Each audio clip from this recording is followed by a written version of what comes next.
Welcome to Public Conscience. This is the anti-corruption program produced by the Progressive Impact Organization for Community Development, PRIMOG. PRIMOG is a civil society group with a mandate to promote good governance, participation, and accountability in Nigeria. I am Adaobi Obiabumo with Esther Bassi. Welcome to the program. PRIMOG is spelled P-R-I-M-O-R-G. On Public Conscience on Radio, we seek to evolve a corruption-free society through the amplification of corruption stories reported by our partner media organizations and drawing citizens and government attention for democratic actions against it. We also promote integrity by focusing on the rare cases of the display of honesty by public and private individuals in the course of their normal activities.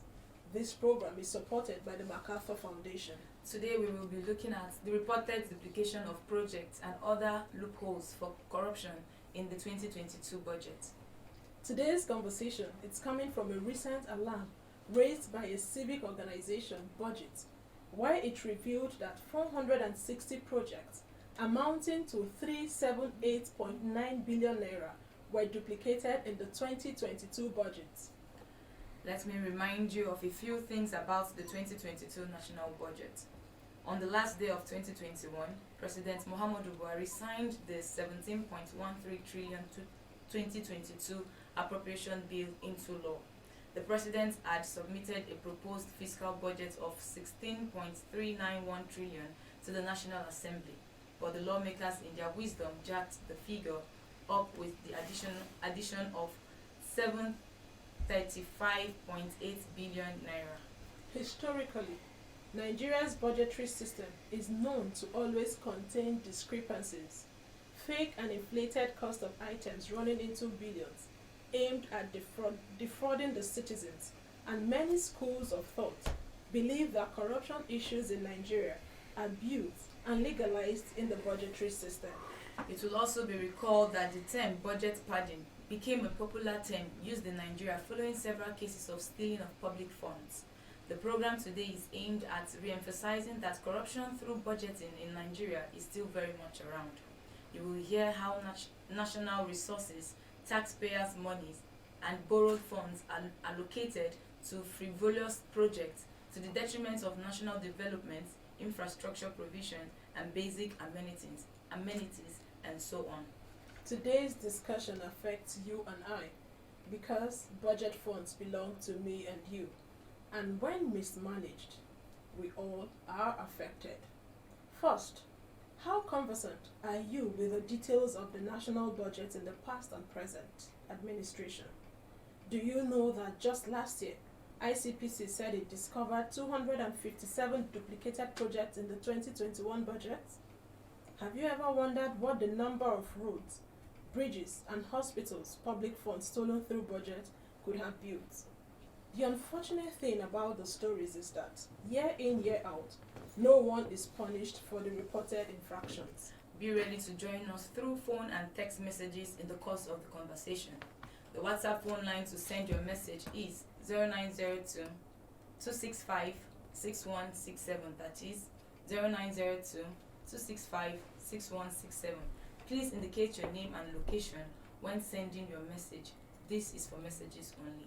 Please begin to send your messages as soon as possible to 0902 265 6167. That is 0902 265 6167. The numbers to call will be given shortly. A recent analysis of the capital project in the 2020 budget by a civic tech non-profit organization, Budget, revealed that 460 projects amounting to 378.9 billion were duplicated. Also, projects in the budget were also said to have been inflated, amounting to billions of naira. Sadly, the State House and the Presidency were directly linked to the discrepancies raised in the 2022 budget, while several ministries, departments, and agencies of the government were fingered in the issues raised by budgets. The budget is good for planning in both the public and private sectors of the Nigerian economy, but the value continues to be lost over time over the loopholes and corruption identified in past and present budget. Nigeria is said to have lost at least 582 billion since independence due to endemic corruption, while a recent study of PricewaterhouseCoopers showed that corruption in Nigeria could cost up to 37% of gross domestic product (GDP) by 2030 if it's not dealt with immediately. Joining us in the studio to discuss the inconsistencies in the 2022 budget and more are individuals whose organizations have done tremendous work in the budget over the years. We have the project manager and budget, Tolutope Agunloye. You're welcome to the program. Thank you very much. And the lead director, Center for Social Justice, CSJ, Barrister Eze Onyekere. My pleasure.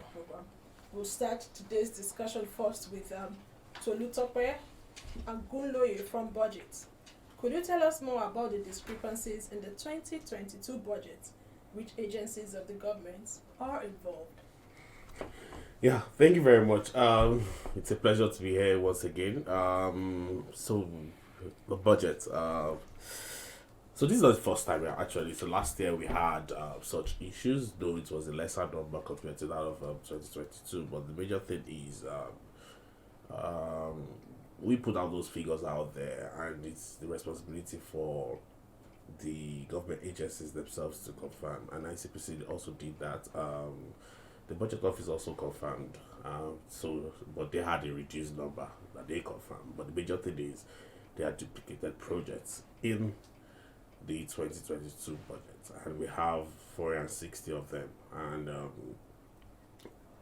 the major thing is we have agencies that do have in the past and present will always have probably be listed as I don't use the word culprits, but then there are the ones that we normally find these duplicated projects there. So for example, if you go to the Board for Technological Business Incubator Center, you will see 8 projects there being duplicated. You have over 39 million of that.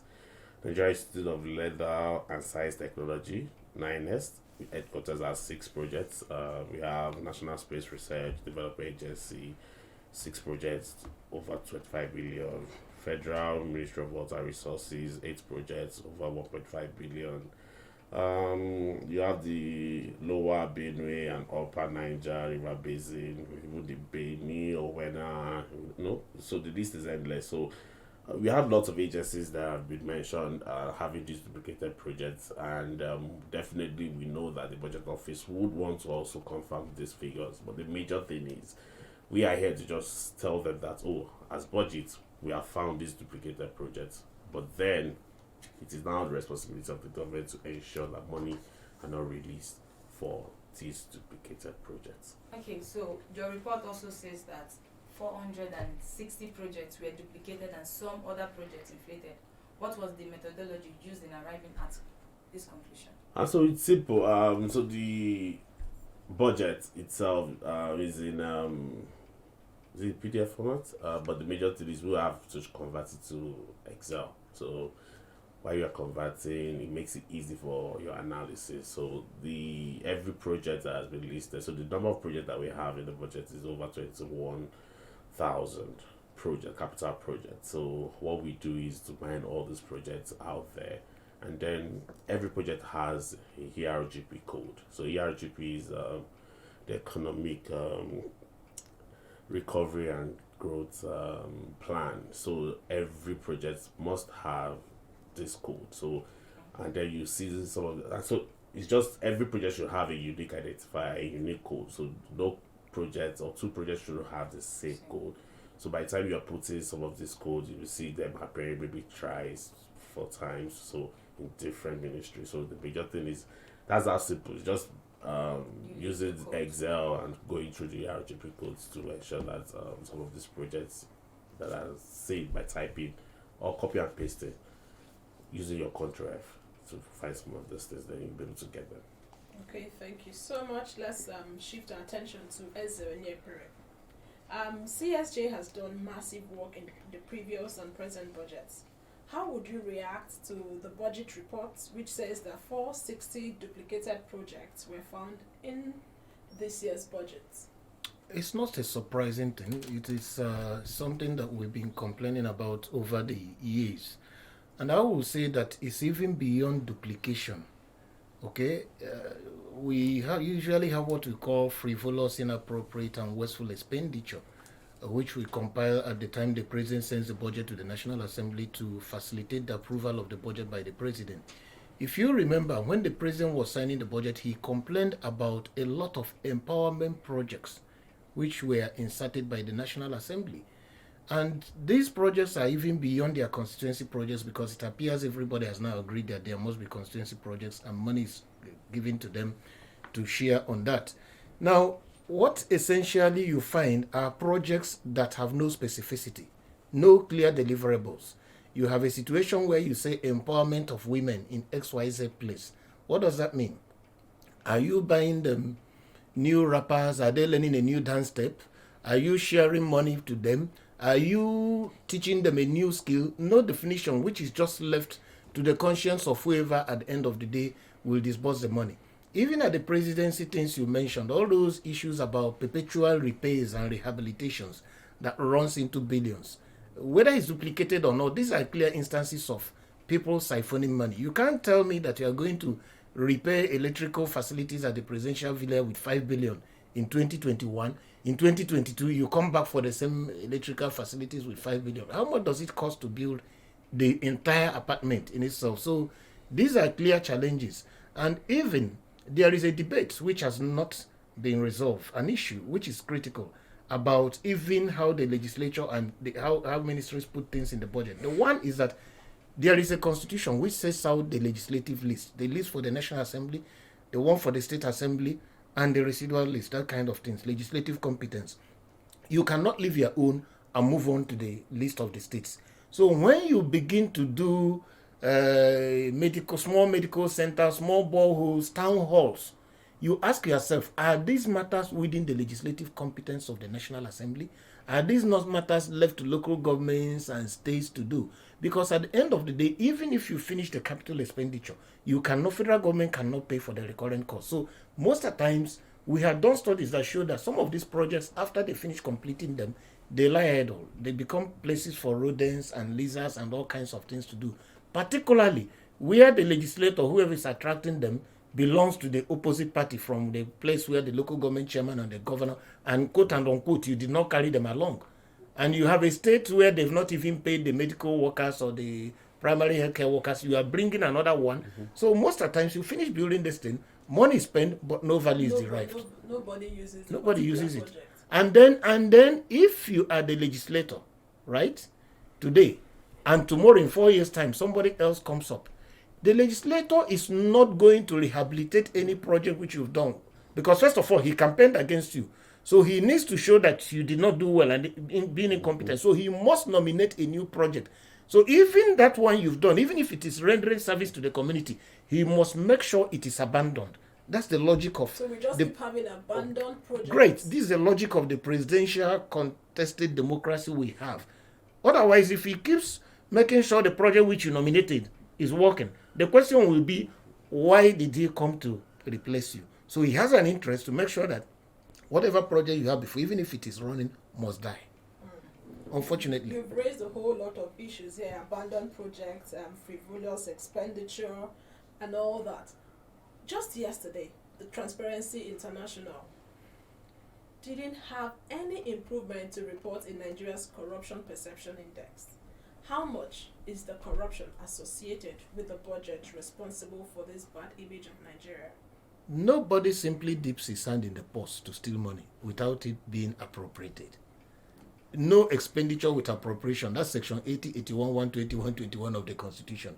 So first of all, you must get a project into the budget and you must somehow inflate it, because that's some form of grand corruption. So when you inflate it at that level, if you are sure that this is a 50 million naira project and you're able to get 100 million in, so somehow you've been given the legal backing to go and draw 100 million. Legal backing, quote and unquote. So if you accuse, you say, that's the money appropriate, that's what is appropriated. It's not like I went outside the appropriation. But the financial regulations, a beautiful one at the federal level, says money must not be spent simply because it was appropriated. Value for money should be the transcendental, should be the norm. So the fact that you have 100 million naira approved for this computer in the budget, it doesn't mean you must buy it at 100. If you do proper bidding and procurement processes, you could buy it at 50 and then save 50 for the treasury. What if using computer as an example, what if the computers in that particular office are still functional?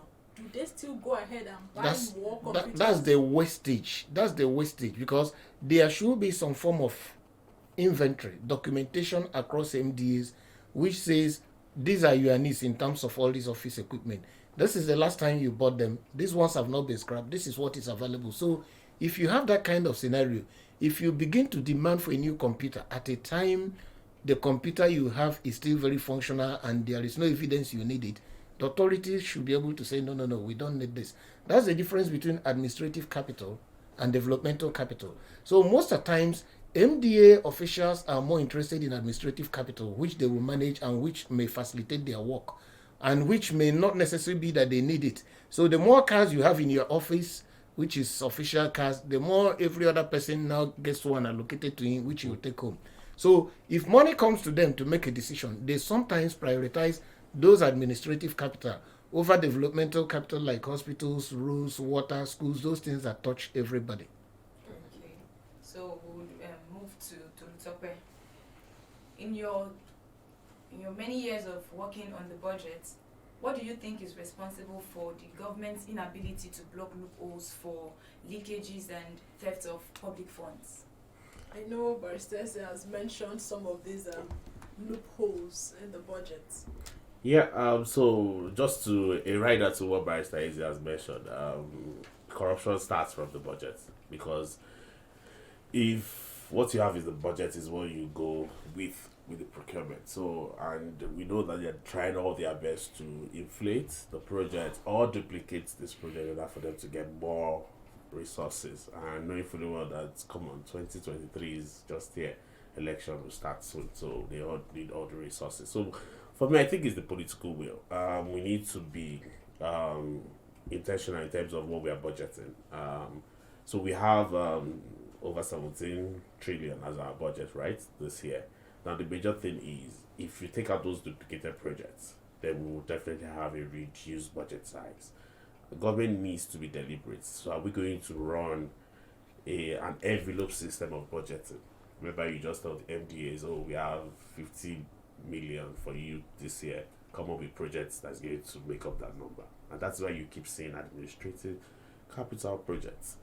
Now, there should be like a zero-based budgeting, whereby you have to give justification for every line item that you need as an MDA. So if you want to buy computers, for example, you need to state the reason why you need the computer as an MDA. Is it to facilitate your work, or is it the ones that you have before are damaged that can be repaired? So you give justification, and that will go through the normal screening that we have before it is approved. So with that, there's a tendency that we'll even have a reduced budget size. Maybe at the end of the day, maybe we might be doing a 10 trillion.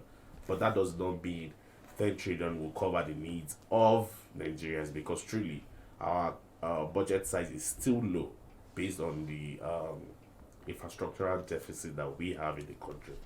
And that is why you also see that the legislators are doing the work of the local government chairman, commissioning boreholes and doing all that. So the major thing is, for me, is the good the political will, and to run a ZBB, which is the zero-based budgeting.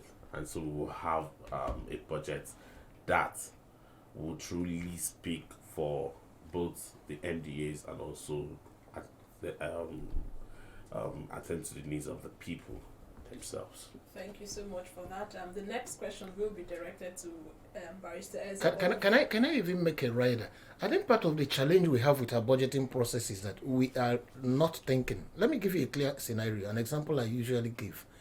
I was a little boy growing up in the 70s in my community in Imo State. We had one borehole in the whole town of 23 villages. And that borehole was working, and water was everywhere in front of our houses, although it was not piped inside the house.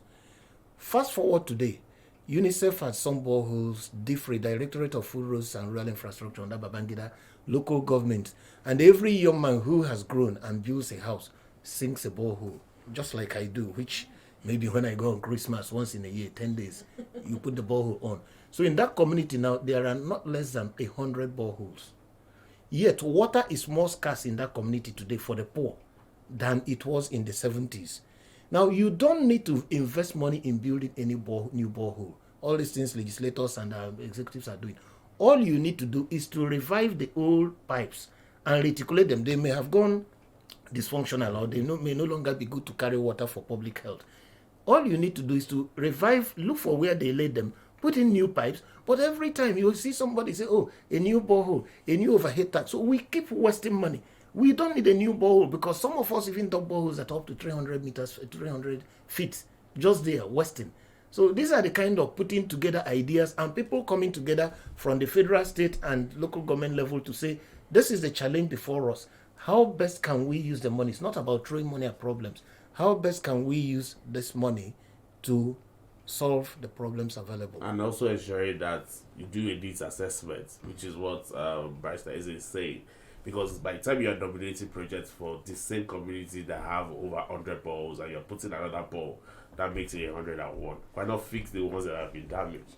Do a needs assessment to know truly what they need in order for you to capture what their needs are appropriately. Spending money on unnecessary, if I would use that word, unnecessary items. Remember that this program is interactive. The WhatsApp phone line to send your message is 0902 265 6167. That is 0902 265 6167. This is for messages only. Please begin to send your message now to 0902 265 6167. For you out there listening to me and those watching via Facebook, how would you react to the conversation and how bothered are you about corruption in Nigeria's budgeting system? How best can budget fraud be tackled in Nigeria? And do you think there is a commensurate value for the billions budgeted yearly in Nigeria? Why is it difficult for budget thieves, in quote, to be brought to book in Nigeria? Every year, the Auditor General, CSOs and anti-corruption agencies come up with this corruption report, but nothing is heard on those who have been indicted. Impunity is one. Corruption is systemic and systematic. Everybody within the corridors of power, just a small minority, have a vested interest in corruption. So who is reporting to who? A compromised judiciary that has people who are there that came in through inordinate opportunity. So you have a system in place where everybody wants to game the system. And the pathetic thing we are discussing is that we are playing with borrowed funds.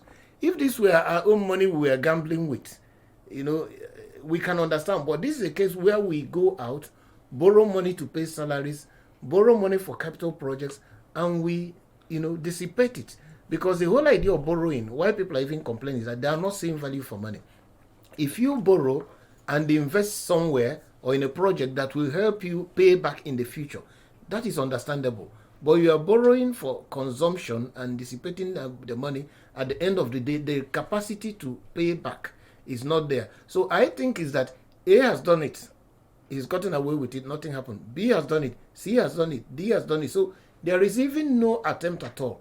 Because I see the things we do like a ritual. Year in, year out, we pull out these figures beyond like, today you brought budget, you brought CSJ, you are here, we are discussing it. Is it an issue out there in the public space? It's not even an issue. Okay? So it's like anybody can do anything and get away with it. Even the few persons that are charged to court, the courts are too slow. The system has been so corrupted that even the agencies that are supposed to act as a check on others, ideally the legislature should be a check on the executive. But if the gate man is now a thief, what happens? Like he did say, this is 2023, prelude to 2023 election year.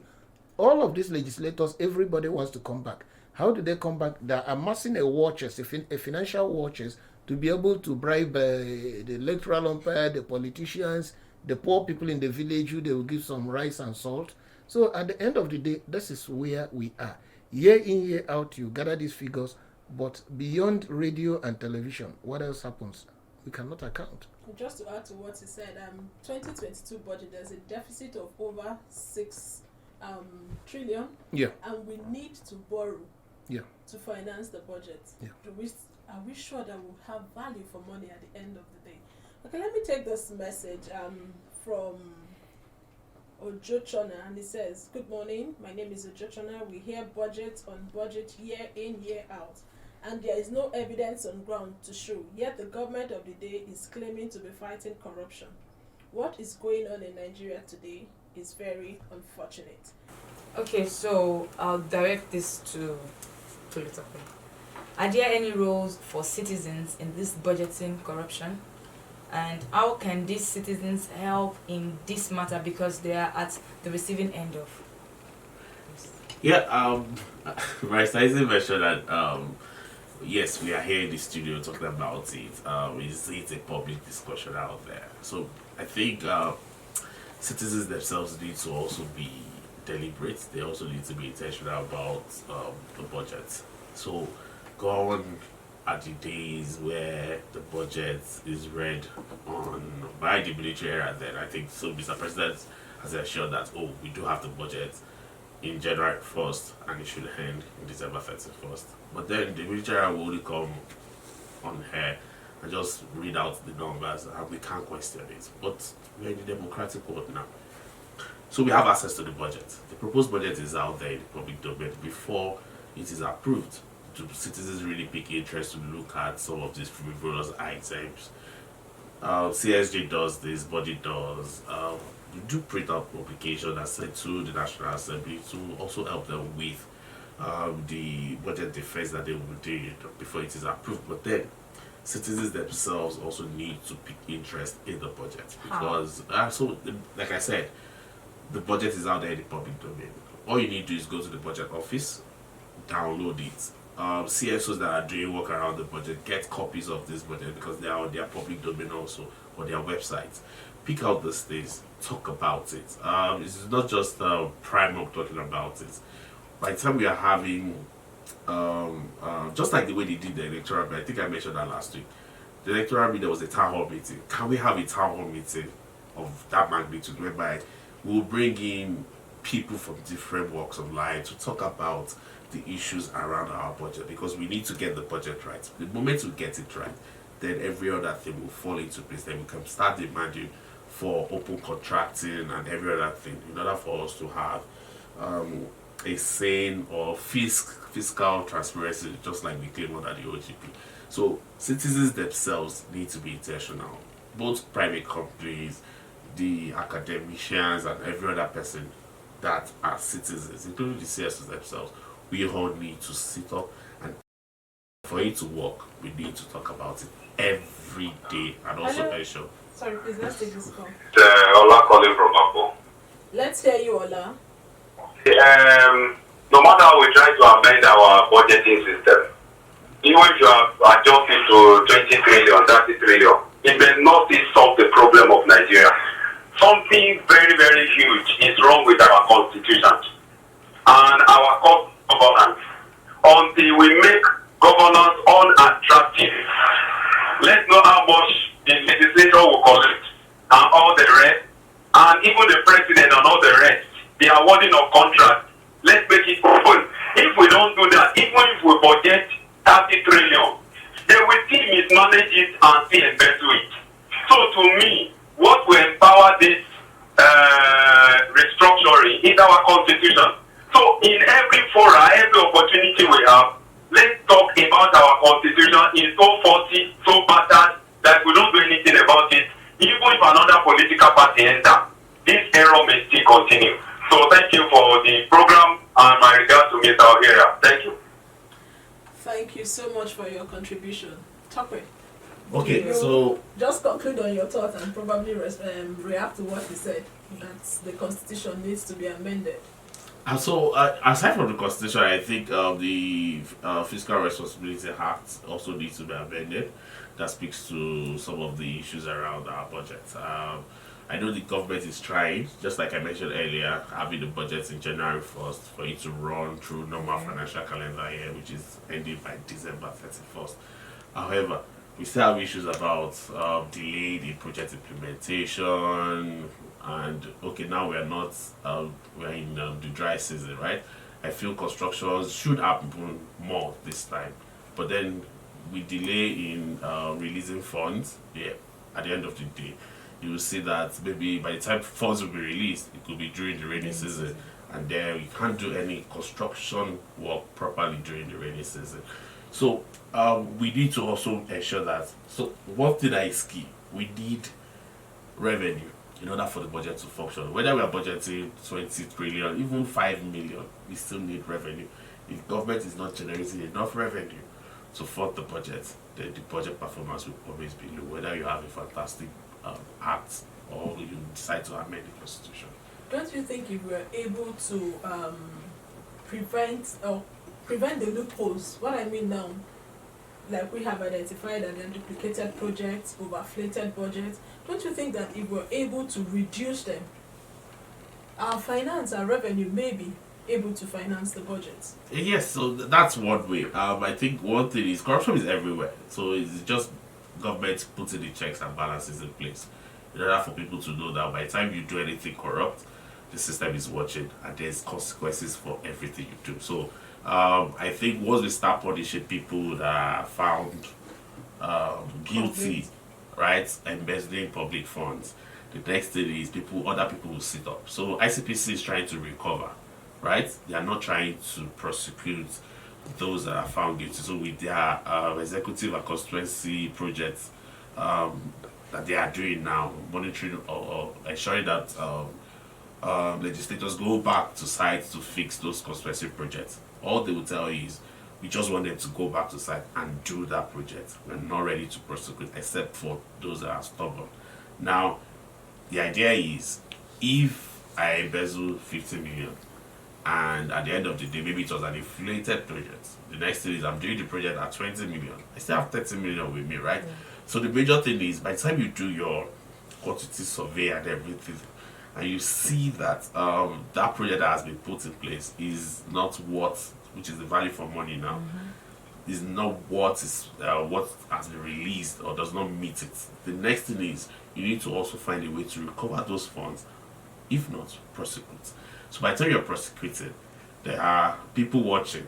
They also learn. I think it was the president's body language that people were mentioning when he came into power. After 1 year, they did not see the body language again. So we went back to status quo. Corruption starts all over. I was just roaming about again. So discipline people, then you'll be able to recover those funds. But then those that are willing or that have the intention to embezzle will say, no, if I should do this, there is a consequence for it. And then we will also have people running away from embezzling funds. Consequence for our action. We have a text message here, a WhatsApp message from Taiwo at degree from Kujian. He says, "Good morning all. I want to appreciate your efforts in educating the citizens. Needs assessments is key proposing any project, and the beneficiaries are supposed to be carried along.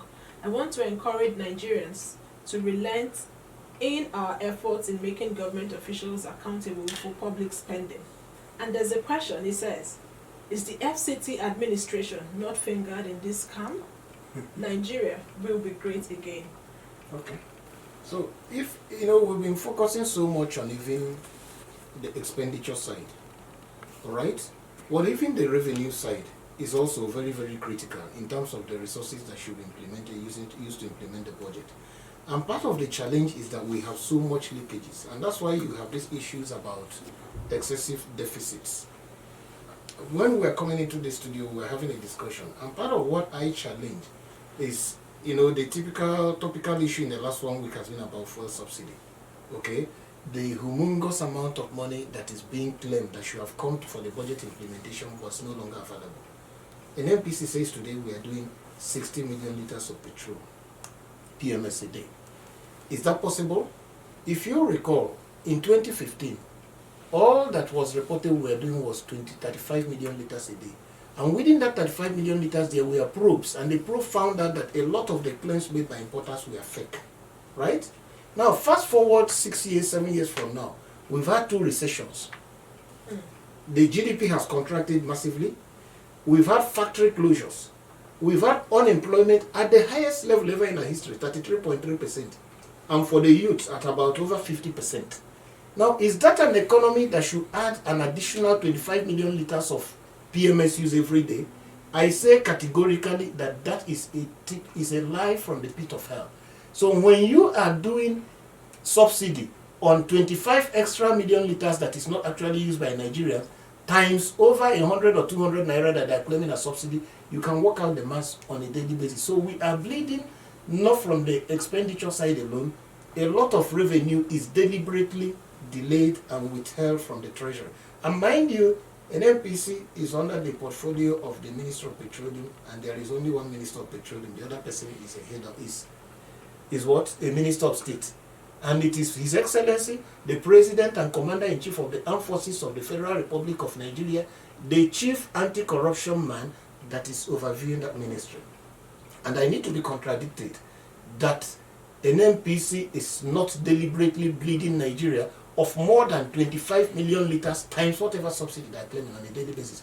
Let them bring evidence to tell Nigerians why we are doing more. Because prior to 2015, people were saying that 35 they were claiming maybe there's between 5 and 10 million liters for corruption, which was also borne out by the investigation in the legislature. So we must look at both the revenue and the expenditure at the same time, because these are things that are bleeding the country. Just to add to what you said, we have refineries that are not functional, and we keep allocating revenues just to maintain the refineries. Okay, the root of the challenge has been identified: the system, the constitution, just like when the last caller said, and the legal framework. How do we get around this to stop this corruption? As I would direct that to you. All right. I think this is even beyond legal and constitutional amendment. Yes, we need to amend laws. But I think that the whole challenge is about how do we reform the mindset of people, starting from the law of consequences, that a man or woman should get and anticipate the natural consequences of his act. If anybody puts his hand in the jar to take public money, that person should be prosecuted and possibly jailed. Even if it's not jail, let's take some punishment like debarred from public life. You can no longer contest for public office or hold any political or civil service position for 5, 10 years, even if we don't send you to prison. If they Would say that the be person, enough to deter? yeah, it will deter any typical politician that you can no longer, you're in your 40s or 50s and they say for the next 15 years, you are no longer, you can't be on the ballot, you can't hold any appointed position. The person is gone, even if we can't recover the money. So both the traditional courts, the code of conduct, bureau and tribunal, all these things should be reformed in such a way that there will be consequences. If there are no consequences, then we'll continue running around in the circle. Of the definitions of law, which I studied in school, the one that makes so attractive to me, which is important for this kind of society we are today, because we are behaving like goods and animals, is the command of the sovereign, backed by sanctions. You cannot, when you are going out, you bought some yam, and there is this stubborn goat in your house. When you are going out, you call the goat, say, put your hand in your ear. You know the ear word, though. Make you no chop this yam today. I'm warning you for the last time. Of course, as you are going, once the goat will eat as you have even drawn his attention, maybe he didn't even see it. As soon as you are leaving, it will go feasting on this thing. So if that's the way we are behaving, so if there's no punishment, in our own case, we are very rational. We have common sense, so we can understand. But the goat is not rational. So if there's no punishment, there's no sanction, we are wasting time. Don't you think we should adopt preventive measures?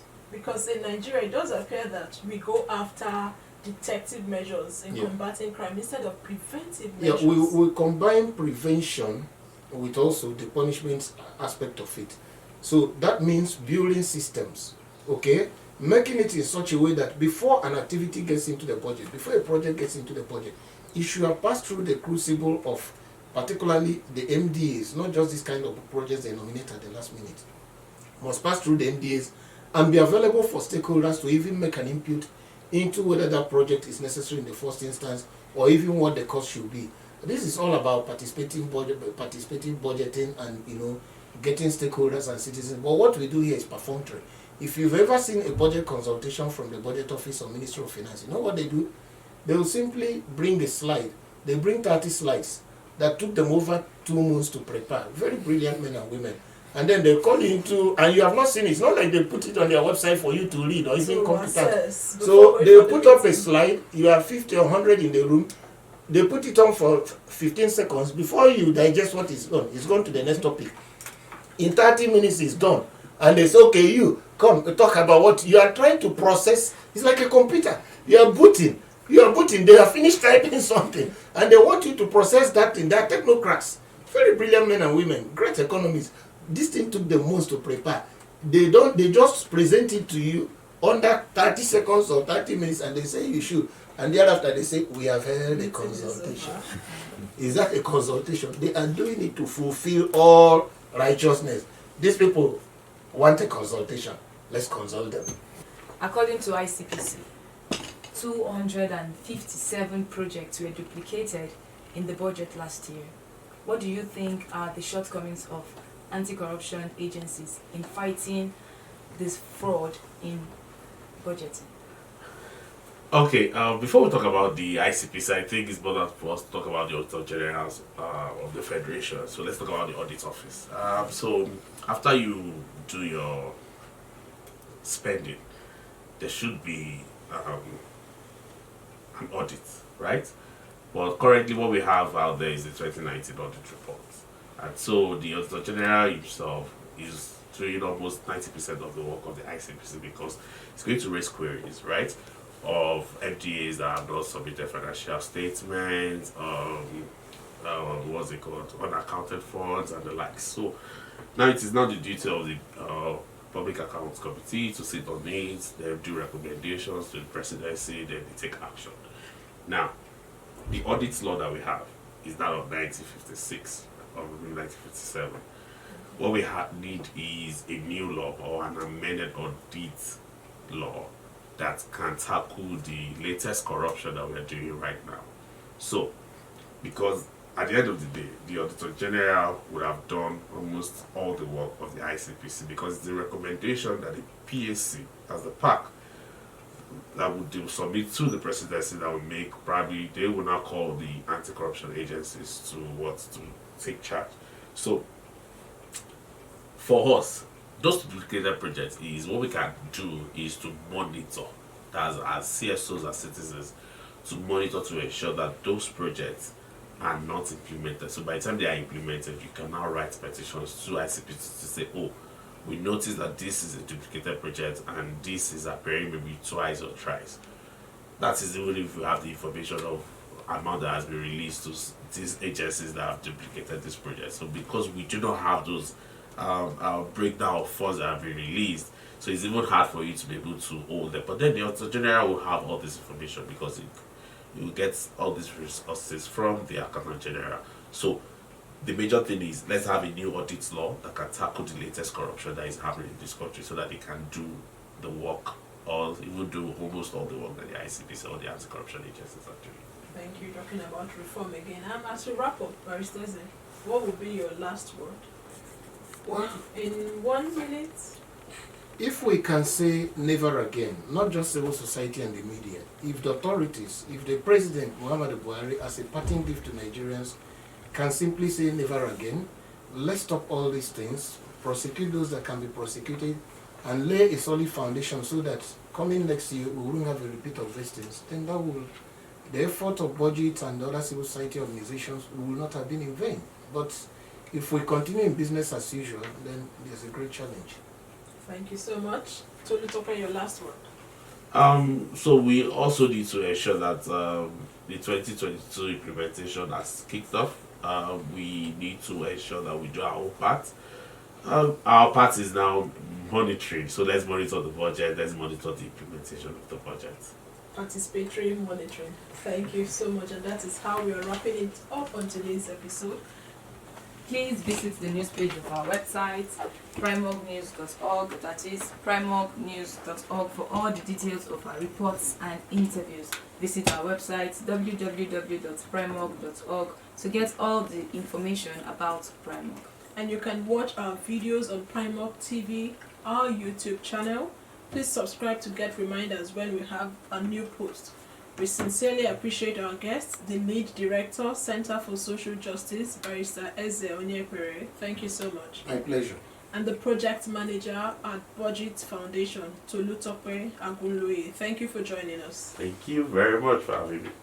Public Conscience is supported by the John D. and Catherine T. MacArthur Foundation, committed to building a more just, vibrant, and peaceful world. Get more information about the foundation on its website, macfound.org. Join us again here next week for another episode of Public Conscience. And remember to follow us on Facebook, Twitter, and on Instagram at Official Primog. I am Esther Bassi. Remember that birth registration and birth certificate are both free if your child is under 18. Help stop the corruption in birth registration and do not pay for birth certificates. Also remember that you can give us information or hints about corrupt acts through our phone 0902 265 6167 or info@primorg.org. I am Adaobi Obiabumo. Stay safe.